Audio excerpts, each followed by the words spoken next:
Okay. Okay, welcome everybody to this Reactivated session. On this occasion, designing for technology enhanced programs. We call these sessions Reactivated because we've run the topics before, but this time we typically have, for the Reactivated sessions, we typically have new guest speakers. So the idea is that these are more flipped, more focused on activities and excuse me, more rooted in real experience with additional or new guest speakers. On the right of my screen here, you'll see that there's a link to the journeys that we created during the formal part of the project, and later on you'll see a page that talks you through how you can access those journeys. Now, Lillian always does a bit of analysis of the responses to what you most want to learn from this session. Thanks, Ron. The interesting thing is on the resource, you can go back and look at what registrants said they wanted to learn from this the last time we ran it. This time round, as you can imagine, there's a lot of like requests for things related to how to cope post-COVID, where people are all having to kind of think about most people aren't just reverting back to face-to-face. They're having to think about blending. There's an element of online delivery in their courses. So lots of people interested in that. The accessibility and inclusive agenda is quite high, catering for diverse learners and making programs more inclusive. And we have the usual cohort of people very interested in how to engage their colleagues in designing their teaching and to make their programs more inclusive. And we have a nice request from our audience, how to help students collaborate and discuss ideas in a large online course. And hopefully Annika and Katerina will make mention of that. And the models that have worked with designing for technology enhanced learning, Alistair is going to really help with that. And Gill has some good ideas on that as well. Strategies to help design the best possible teaching. I love that. It feels like a vision statement. And just inspiration, see what others are doing. So thanks for that, Ron. You're going to share your screen here, Alistair, aren't you? So I'll stop my screen sharing.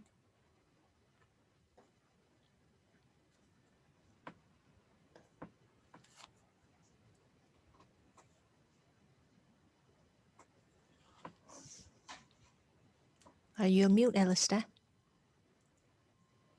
Sorry, is that visible? I just wanted yes, to it is. Yeah, excellent. Yeah. So I just wanted to quickly remind you that what we're looking at now is appended on the end of the previous session that Ron talked about. So if we look at the table of contents and if somebody pops the link in there, you'll be able to get the link to the resource. But we are starting down here on page 31. We started with Ron. We're on page 33 now, but there's all these other pages beforehand which have some tremendous resources that you can go back and explore. And I'll just briefly pick out a few selected highlights. There is the overall mind map. Every one of these sessions has a mind map that goes with it that you can zoom into, zoom out of, lots of links and additional information. One of the pages that people seemed to enjoy last time was our cookie jars of course elements. So you can have a look at those because some of those cookie jars have additional links embedded in them. And then we're going to talk about accessibility and inclusion more in this session, but there is this little kind of slide, this narrated slideshow with a transcript underneath it that kind of pulls together how accessibility, in this Lord of the Rings kind of way, accessibility is the one ring to rule them all, that brings together a whole range of different elements that are basically about good teaching and learning.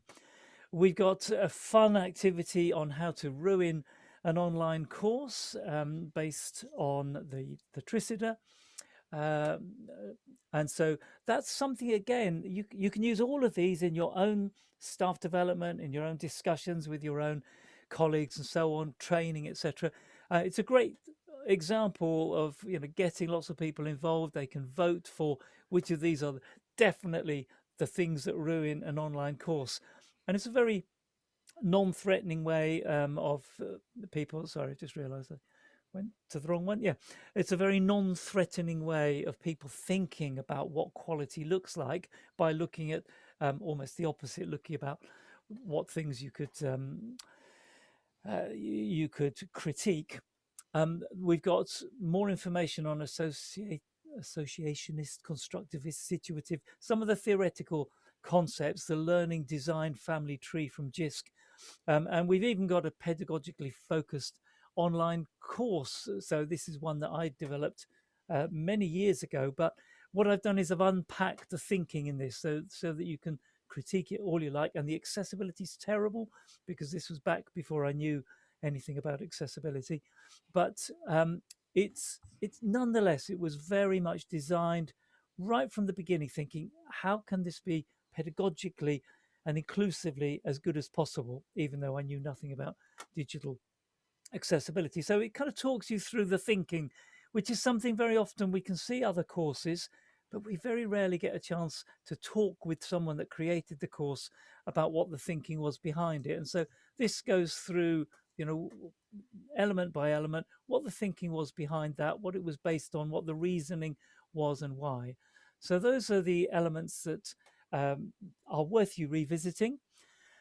And the most important thing, though, is not what went on before, but what will go on after this session. And that's where we're going to just invite you to look at your own online courses, to consider the accessibility and inclusion benefits, and we'll hear a lot more about those. And look at what is good practice. How do you make good practice sustainable good practice? How do you get rid of barriers? And what kind of frameworks that we'll look at later, what kind of frameworks could actually just give you another way of looking at what you're already doing, and share your experiences back on the future teacher discussion list. So that's all from me. And so over now to Annika and Katerina. If you'd like to share your screen, I'll stop sharing mine. Will do.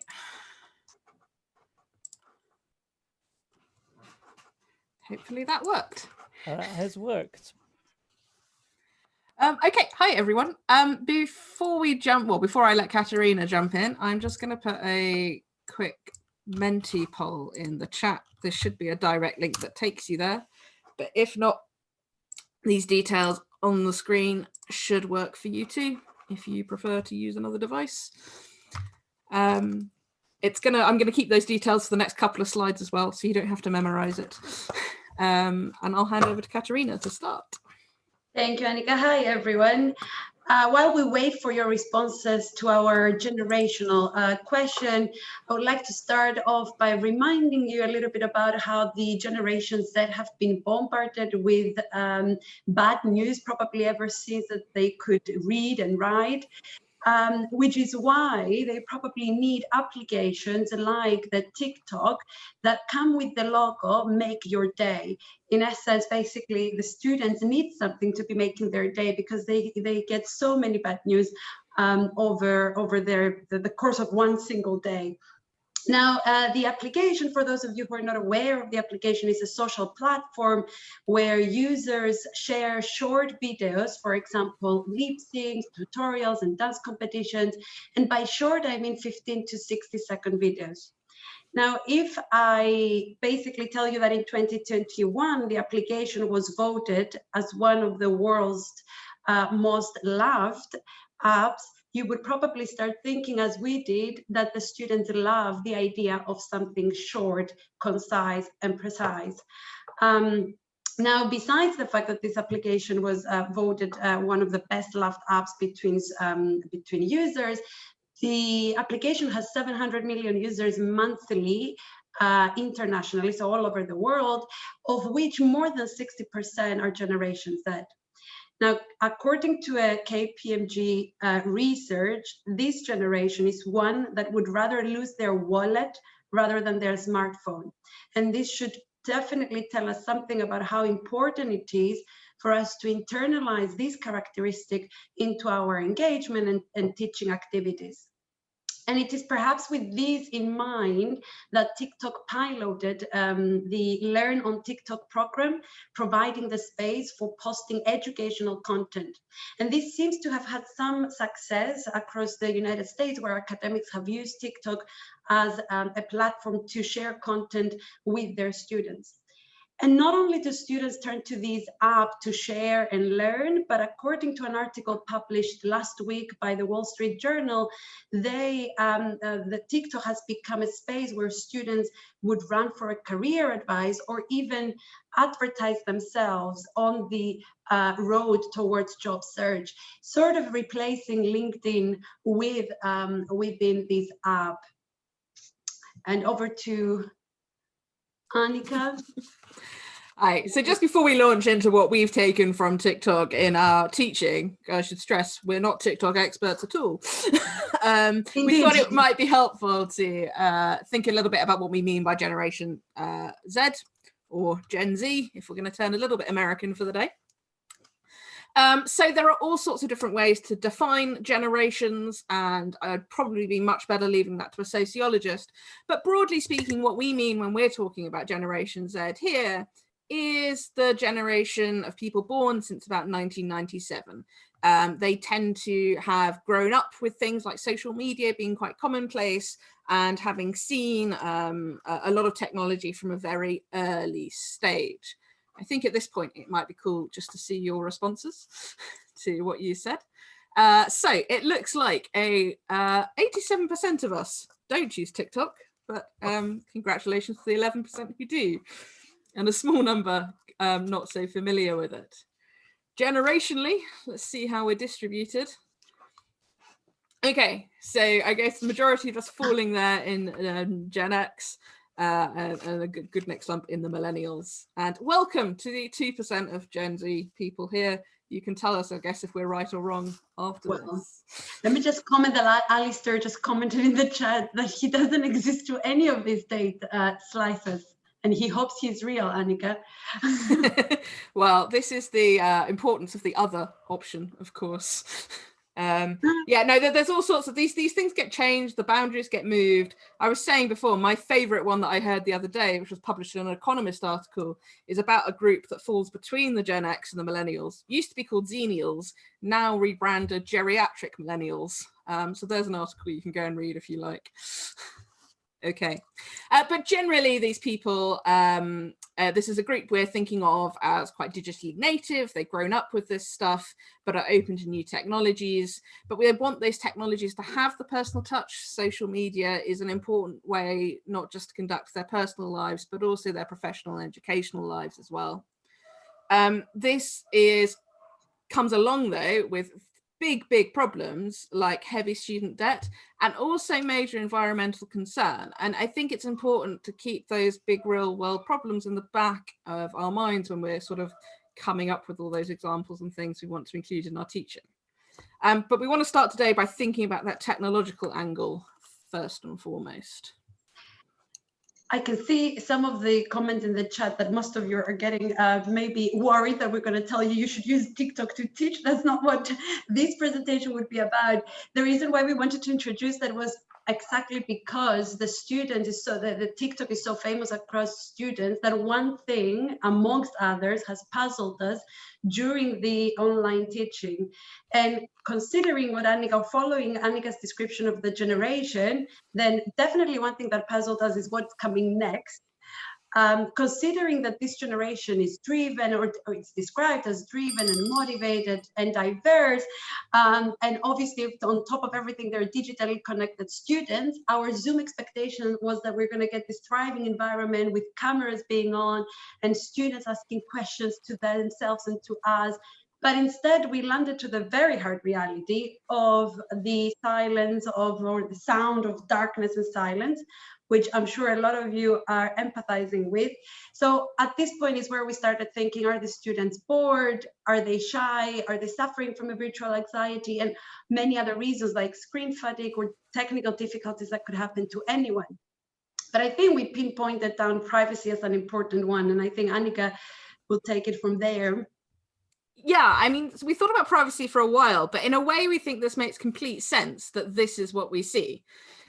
because they basically don't want to jeopardize that highly curated social media image they spent so long on by simply turning their camera on in their messy bedroom not long after they've woken up. Or perhaps more seriously, if there's very difficult home circumstances that they don't want to present to the rest of the world on screen. But anyway, given that, we also wanted to think about what it is we can learn from TikTok to take through to our own teaching. So there are some elements we built on. Exactly. So we therefore decided to engage these students through ways that they can actually, or they're familiar with. So external to the curriculum, we created a blog during COVID where we uploaded short videos up to 6 minutes long on different economic concepts. I think if Annika, oh, there we go. For example, here I created a video to explain why during COVID you couldn't easily find any eggs or flour in the supermarket.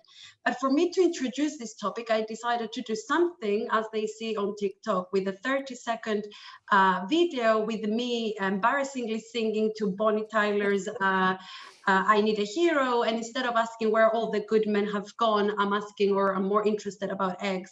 So Bonnie Tyler probably went something like the icon we have there, but the students really seemed to like it. And we had a lot of traction with quite a lot of views and comments on the videos.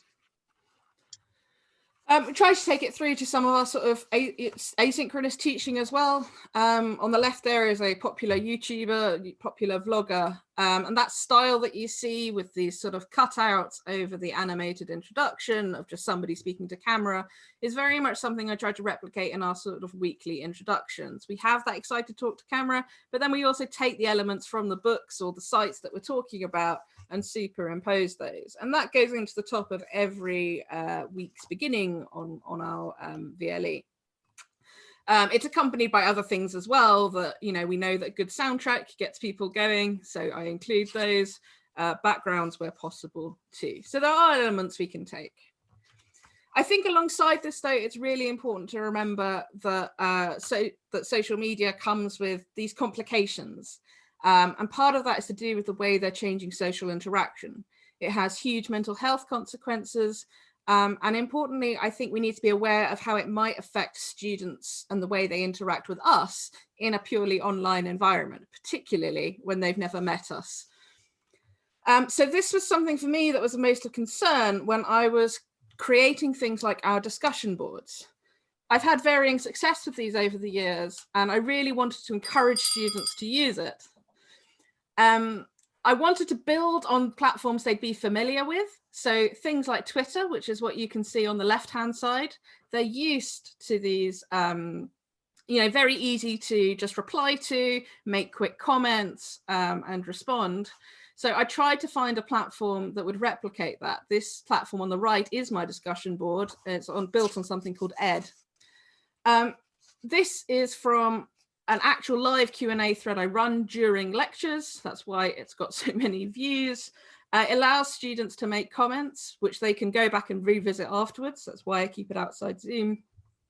It has cool things like you can click whether you've answered the comment or not.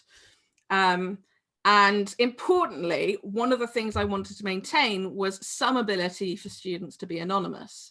That's why they can say what they like online, because they're not always concerned about it coming straight back to them. So that's why you see things like anonymous gerbils, anonymous moles. I've got anonymous turkeys, anonymous octopuses, anonymous squirrels as well. Everything you can think of. But one of the reasons that's really important is because although I want them to have the anonymity so that they've got the confidence to speak out online, I don't want it to descend into a Reddit-like thread with the sort of bullying and cancel culture that can sometimes emerge as a result of that anonymity.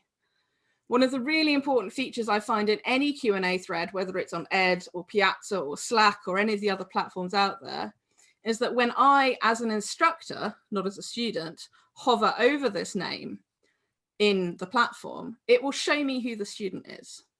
So there's still some accountability built into it, but otherwise it's a very familiar platform to them that it takes them seconds to learn. And I found that really important.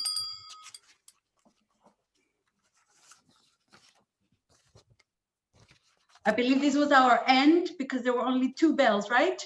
That's right, yeah. It did. Okay. I guess we can stop here. We were just simply going to say how we can incorporate this into our assessment, but I think Well, not say in that. the Yeah, 10 minutes. tell us that quickly then. I think what if I was to pinpoint on one thing that we actually thought it would work, we haven't tried it yet, but I think because the students are very much into who will get the most likes, right? They're doing videos and they share their mental health on social media, and they share their learning experiences with the aim of getting some attention, the attention that they think that it's important, or they feel that it's important. So challenging the students via different active learning activities. So for example, having them to create a video in which then they would enter into a competition. These could possibly be the things that would encourage students to engage more with the material. Of course, there is a lot more, but I think we just wanted to mention it. We knew we wouldn't have the time in the 10 minutes. Yeah. But we wanted to mention that we're taking that into account for assessment as well. That's great. I think there'll be a lot more. There'll be questions in the chat pane. That would be great if you can look at those. And obviously, we'll have some discussion time towards the end as well. And we normally try to stay on for a little bit afterwards as a sort of water cooler moment for people. So I'm going to take over my screen share now so that I'll do my bit. And if I can get the appropriate bells or teacups from Ron or Lillian at the time. Lillian, I think, is doing mine. Yes. So you should be able to see my designing inclusive courses now. Yep. Excellent. So the key thing in all of this, and something that's been really picked up in what Annika and Katerina were talking about there, is the way people vary. Different generations vary, but even within a generation, there's all this huge variety in terms of, if you think about your students' concentration, stamina, memory, motivation, confidence, anxiety levels, language and literacy skills, cognitive load that they can cope with, their organization.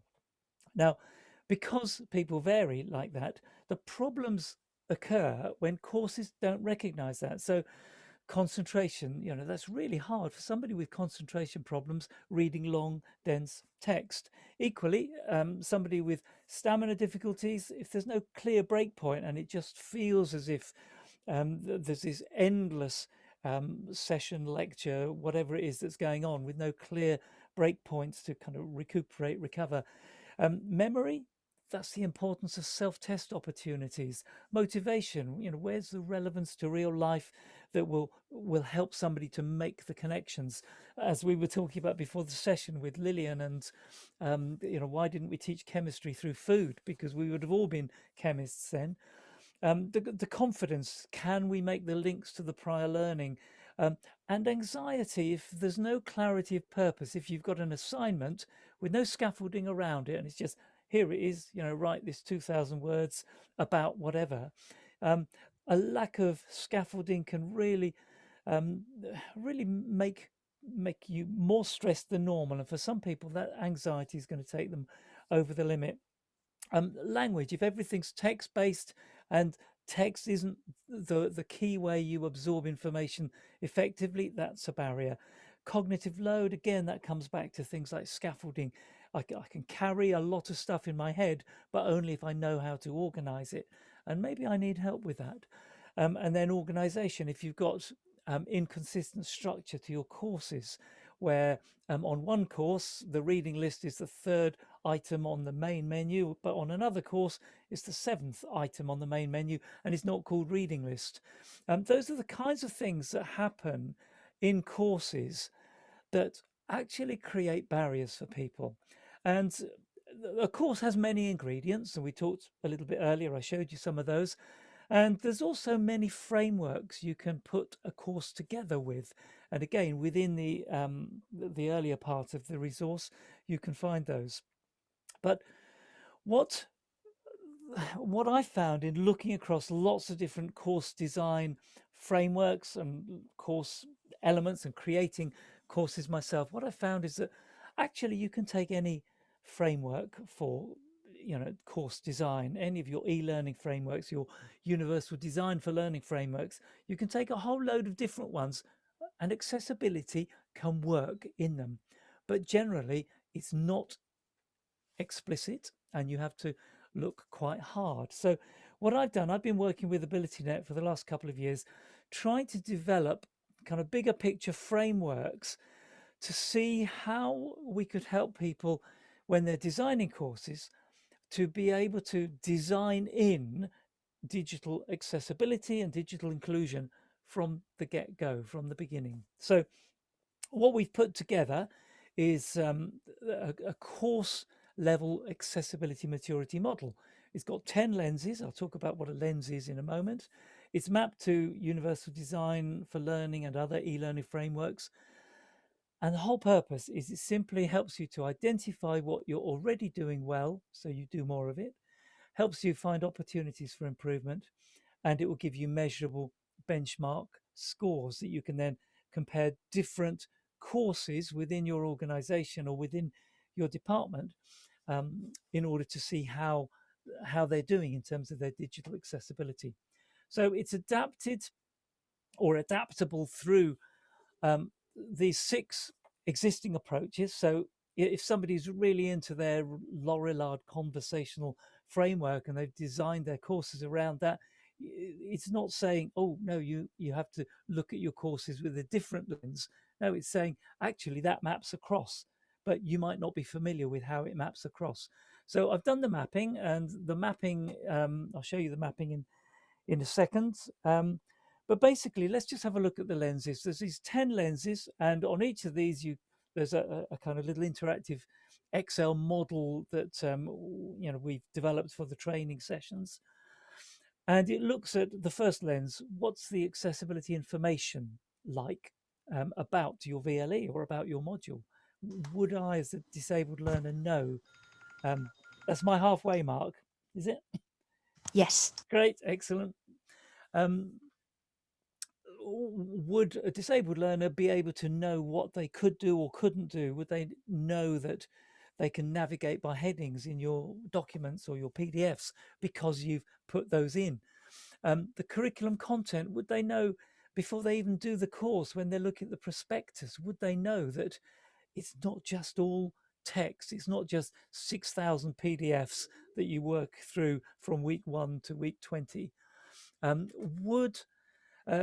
Is there any information that a learner could get about the design of your course or the navigability?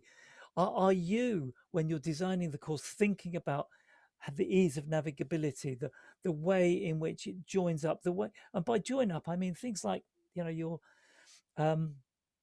ebooks. You've got a reference to an ebook bang in the middle of week 7. Week 7, and you've got the lecture notes, and then you've got some study notes and a link to the ebook. Does it go straight to the ebook and open up there, or does it take me to the library page where I have to then navigate to the ebook database, where I then have to log in with a different login, where I then have to remember which ebook it was I was looking at or why on earth I was looking? It's got a lens on online presenting, how you present, on the use of technology and promotion, the assistive technology tools available, the productivity tools available. It's got a lens on assessment, the models of assessment you use, the flexibilities of assessment, the quality of the rubrics. It's got a lens on the quizzes, the self-assessment opportunities that you put in there, on the feedback. How often does a student get feedback? Are they sort of 6 weeks into the course before they get their first assignment feedback, to give them a clue whether they're understanding anything, doing enough work, or any of those things? Support with accessibility issues and building online communities, because that whole community thing, and that was something that came through quite strongly when we were talking just now with Annika and Katerina about those that building up community and that sense of people participating. So I regard, and this is the last couple of slides, I regard accessibility, digital accessibility, being the kind of golden thread that runs through. And on our interactive model, we've got each of the lenses down the left hand side, as you can see on the screen: VLE module accessibility information, curriculum content, several sub questions that you score yourself on for each of those, but also mapped across, looking at where it maps across to the ARCS model, or where curriculum content maps across to Nielsen's usability heuristics, Salmon's 5-stage model, the CAST UDL framework. So lots of really interesting things for you to think about in that. We've got an institutional level maturity model that you can download for free. There's the training that I'm running with AbilityNet on this in June about using this interactive Excel model. But the lenses that I've talked about there, they're the critical things. And that's where I'll end. Brilliant. With 1 minute to go. So, and it's me to introduce now Gillian. So, Jill, sorry. Don't know where the Gillian came from. And one of the things I'm excited about Jill following after me is that Jill's from the Open University, and I know they've done an enormous amount of work at kind of thinking through how courses can be more accessible, more inclusive. So if you're ready to, oh no, I'm doing the bits, aren't I? Yep. So here we are. Thanks, Alistair. Yes, I'm going to talk from the perspective of learning designer. I'm part of the learning design team in at the Open University. Obviously we've got a very high percentage. I think, Alistair, you're going to bring up the slides. Yep, there we are. Thank you. We've got, I think it's about 22% roughly of our students have declared disability. So it's obviously been it's a key area of our work. And we've got lots of working groups looking at this. I can't see my slides yet. Oh, sorry. Thank you. I'd stopped sharing when I'd stopped mine and forgotten to reshare. No, my fault entirely. Thank you. Thanks. Obviously the module teams are, they have the overall responsibility for inclusion and accessibility, and we as learning designers work with them and facilitate a number of different learning design sessions. I won't go through all of the different groupings there are. There's obviously, it's a big university. You will all have very similar groupings, I'm sure. But we have, for example, in the cross-faculty accessibility working group, there are a number of initiatives. Every year we have a work plan, and this year one of the areas was how to address issues like distressing content and trigger warnings, and that's some guidance for module teams on what to do in those cases. Next slide, please. And as well as the sort of pedagogical accessibility and inclusion, obviously there's the technical side, and this is something I always remember, Alistair, that you, when we worked together before, something that you raised around online learning, and that the technical side has to be pretty robust, as well as obviously the pedagogical side. And we're lucky to have I can't. Okay, I think someone hasn't been able to see the slides. So we've got a team, obviously, that are focusing on the platform itself. So we use Moodle and have teams dealing with the accessibility of, for example, if we're making resources to show a process and it's created in perhaps HTML5, there's a team looking at accessibility of those resources, as well as our video and audio production team, and the editorial side of things, where figure descriptions and so on are built in. So I would say that the what has been a challenge particularly is around the more collaborative side and communication and production. So when students are creating things, that's obviously the accessibility of the things that they create and share is an area that we're currently looking into and researching with students. Next slide, please. So Alistair was talking about frameworks. The framework that we use, I think, is probably similar to a number of frameworks that are out there. But this was based on work done by colleagues back in 2000, and I think it was 2007, between 2007 and 2012.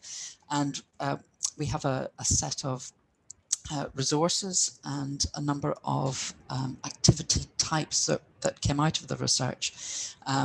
More recent research has reduced that to 5 activity types, assimilative, finding and handling information, communicative activities, productive activities, and practice activities. And we see collaboration as often being a combination of those activity types.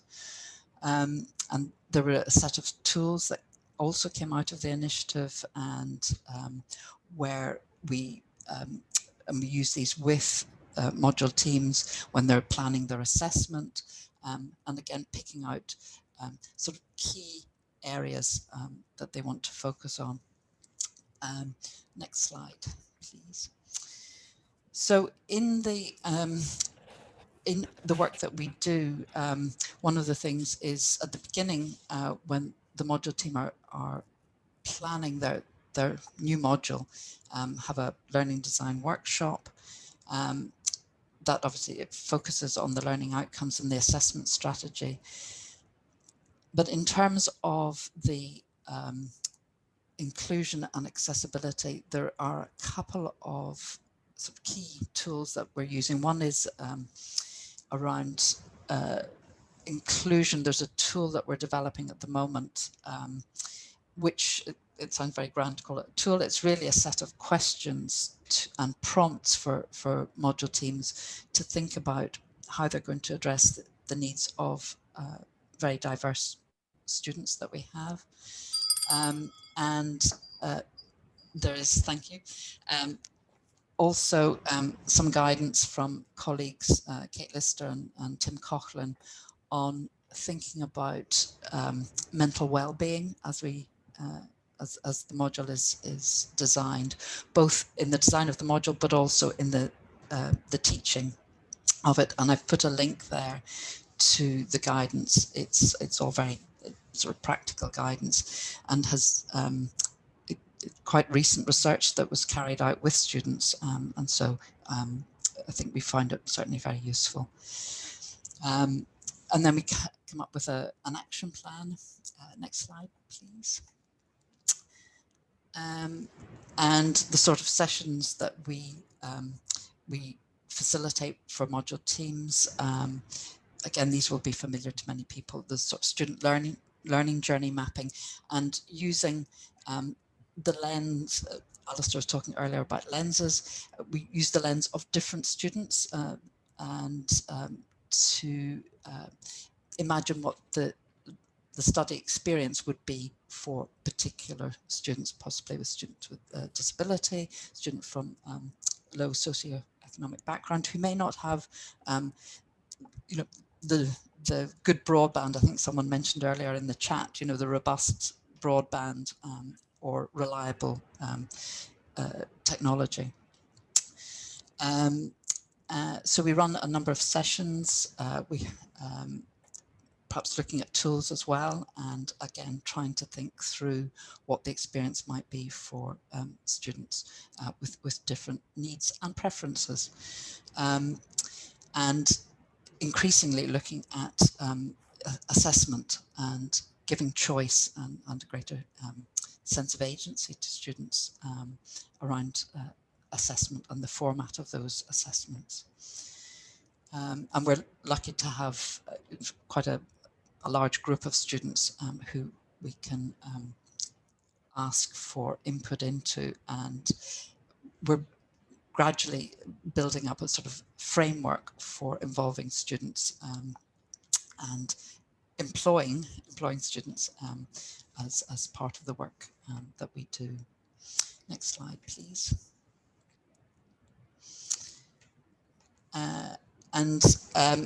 So after the design phase, there's a whole production phase. It's obviously quite a big part of the work, putting this together. And in that, in terms of inclusion, that's when module teams are thinking about where alternative activities may be needed. That might again be for students with particular disability, or a student in prison, a student in a secure environment. And an accessibility guide is put together to let students know what features there may be within the module to support them, but also any barriers that there may be, and sort of adjustments that can be made around that. And I think one of the, in terms of the alternative activities, I think what we're finding, and next slide, please. Coming to the end. Oh yes, sorry, I'll come back to that in one moment. And then we work with the module teams. Once the module is live, we support them through getting some sort of quick feedback from students through sort of short surveys during the year, but also look at some of the data, anonymized data, and look at interventions that may be possible. But just to finish, I just wanted to mention some of the challenges and the opportunities that we're finding. I think we're at the moment going through a review process and trying to build in much more, rather than looking at alternatives sort of during the production phase, using something like universal design for learning, thinking much more from the outset, continuing to be innovative, not letting it stifle innovation, but trying to be more inclusive and offer to think more through student choice as well as student needs, and particularly think we're looking at training so that everybody's role in the university has some element focusing on inclusion and accessibility. And one of a particular, just heard recently that one area of scholarship that I'm a small working group that we're looking at the accessibility of student-generated content and how ways of addressing that, the accessibility and inclusiveness of that when it's being shared with peers. Yes, I think that's everything I wanted to cover. Thank you. Okay, thank you very much. And apologies to people. I've just noticed the thread, people having difficulty magnifying these slides enough. I think there's Ron's popped some direct links to the slides there, and there's been a couple of people have popped some tips on viewing them using the Zoom magnification. But follow those direct links as well, because there's some brilliant links and really good information in each of the slides, and particularly have a look at following through some of the links in Gill's program there. So thank you very much to all our speakers, and there's certainly an awful lot to take away and to think about incorporating into your own practices. So now I'm going to pass over, I think I've stopped sharing. Have I stopped sharing? Yep, if I pass over now. And it's Lillian, Ron and me all together with you, good folk, on what some of the main discussion points are. Yeah, I was looking through some of the questions. I'm going to start with questions for Annika and Katerina. One of our participants was asking whether engagement might have been also related to people's ability to pay for broadband, cost of getting on the internet. What are your thoughts on that? I think that's a really important question. I have to admit that actually one of my other challenges teaching economics at a place like Bristol is widening participation in the first place. I doubt that's a big issue for the majority of our students because of, for example, the Polar 5 quintiles I know they fall into. We did have quite a big team working on access. So that didn't come up in any of the surveys and things that we had. What was more of an issue, I think, was the issue of bandwidth from countries like China, accessing through the VPN. That certainly caused some issues. But I should say that moving on to like discussion boards and things like Ed means that that's happening outside of Zoom at the same time, so that they've at least got that there during the session, and they've got the full chat transcript with the opportunity to interact with us further after the thing. Yeah, I guess that's what I'd say. Okay, that's a very nice idea for kind of bringing that synchronous event, making that available to view after the event and continuing the conversation between sessions. So that's a very nice way to kind of segue from one into the other. So. We did have students who followed up as well and were like, I've thought about that thing and I've gone away and found that paper. Does that fit in? And that was really nice when that happened. That's great. That's a great opportunity. I'm the kind of person that walks away from a live event and then has all these questions. So that opportunity is really valuable for people like myself. Question from Mike Wall to you, Alistair, about culture and how that affects as well the way people kind of design for programs. I was just literally just writing, Mike makes an important point about international students. Now, I would say there's a couple of elements to this, quite different elements. Certainly in my experience, some of the interventions and the planning and the thinking that you would put in place for your dyslexic students, people with neurodiversity issues, etc., the things that help people focus, concentrate, and understand the written text are exactly the same things that are incredibly valuable to an international student working in a different language.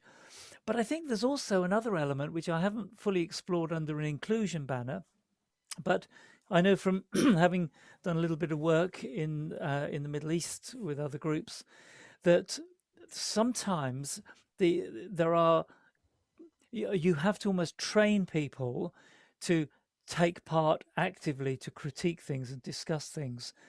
And I don't know if other people have found that, but in certain cultures, if I was to say, okay, here's something that I've done and I want you to critique it because I'm trying to encourage critical thinking, they really don't want to critique the lecturer because the lecturer is on a sort of cultural podium, as it were.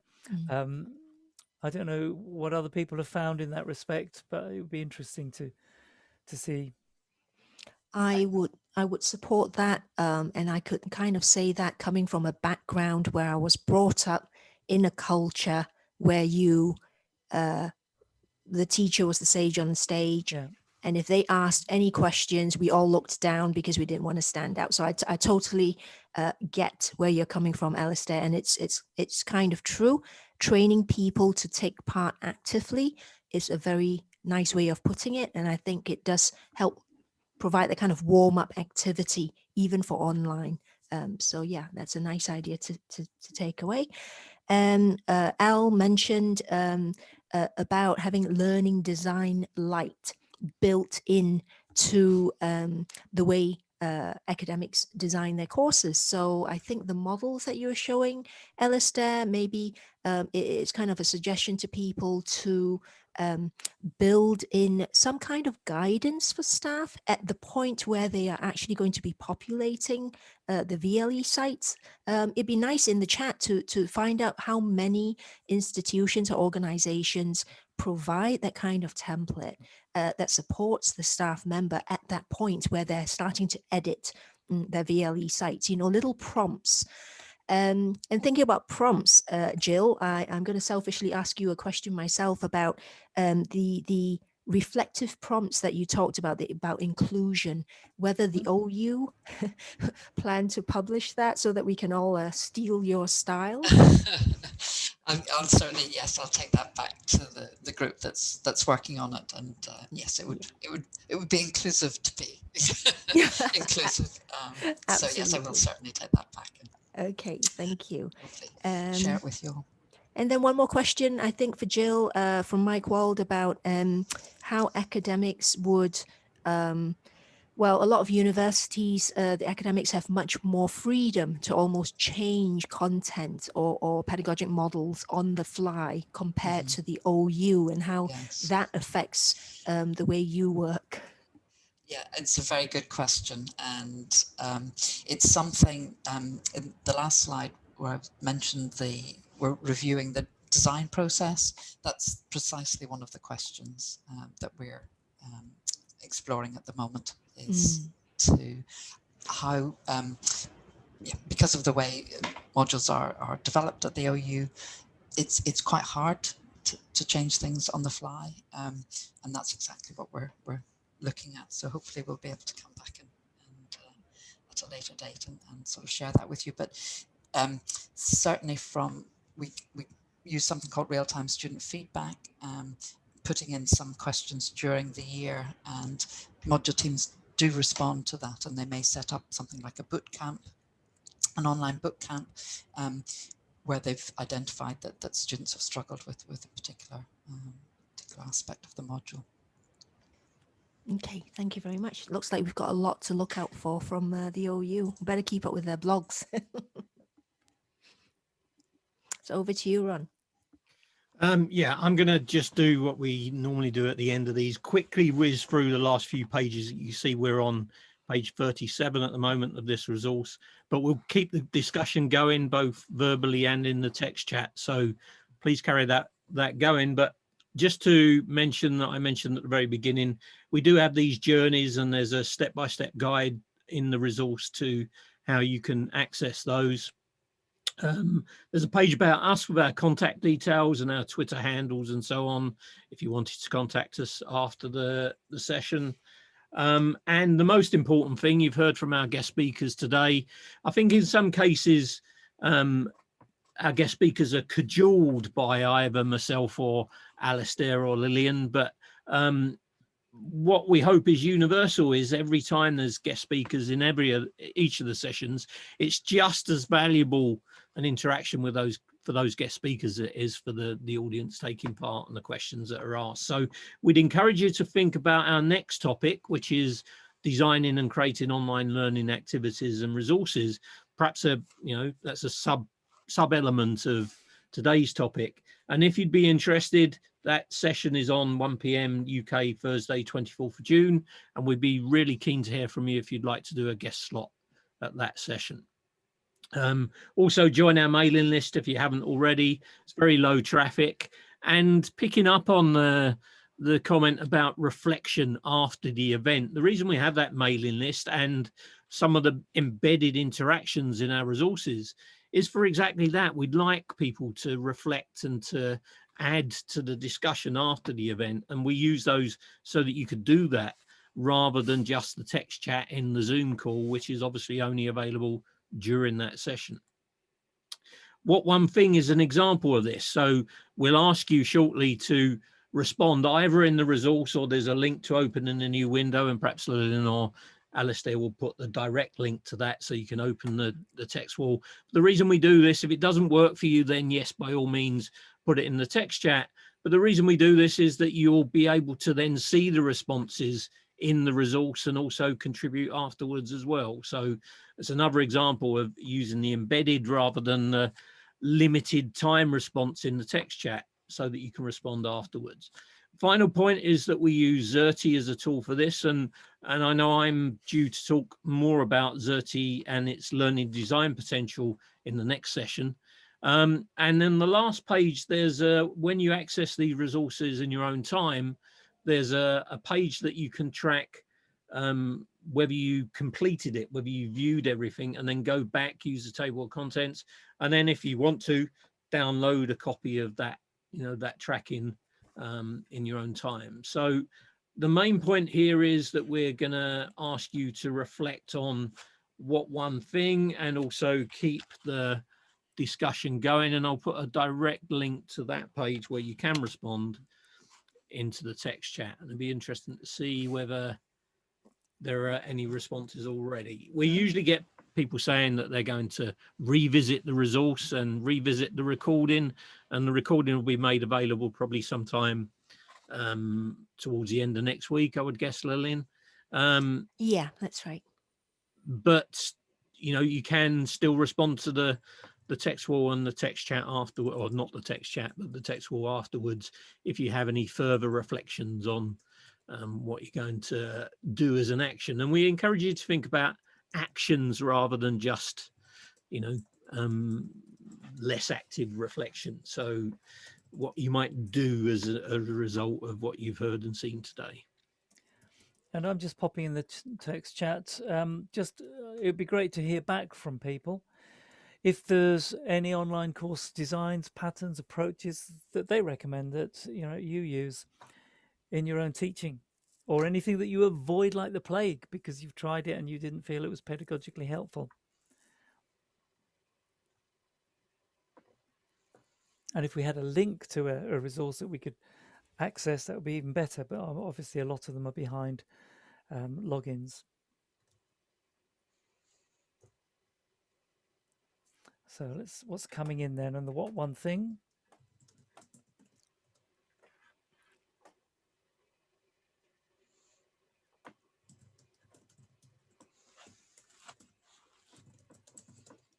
Enjoy your lunch, Katie.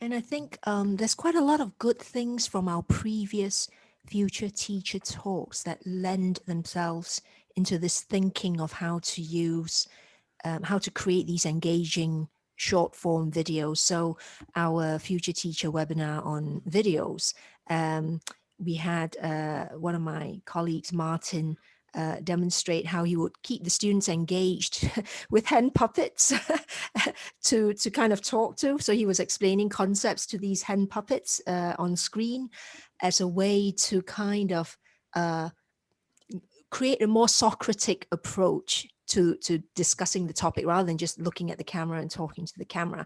And so he would always bring in another puppet from his daughter's collection. And that was, in ARC's model, that you could say was a little bit of that novelty factor, what's going to appear next, and kind of brought story-like quality to the way he explained concepts. And I thought that was quite imaginative use. I've just popped a link in about that resource, but I think also the brain-based learning, there was some really nice material there. It's a good checklist, our brain-based learning resource. I'll just get it for people and pop it in the link. And I think it's quite interesting looking at that idea about think how Gen Z would think about the things I ask. And the funny thing is, I think when you're young, and you have to think back to like when you're young and an adult asks a question, you don't always know what you're thinking or feeling about something. It's a kind of a hindsight that allows you to understand, your ways of thinking. And 19-year-olds, if you're working with 19-year-olds, I don't know, every generation probably says this about the next generation. They seem to get younger and younger. I mean, we've got 20-year-olds, 20 to 30-year-olds still living at home with their parents, for instance. Have they been able to do adulting, proper adulting? Ron's grinning. Is that because you have some because he's still living experience with his mum. of that? Okay, so if we're finished, I will actually stop the recording here, Ron. Yeah. Yeah. Here's the elements of brain-based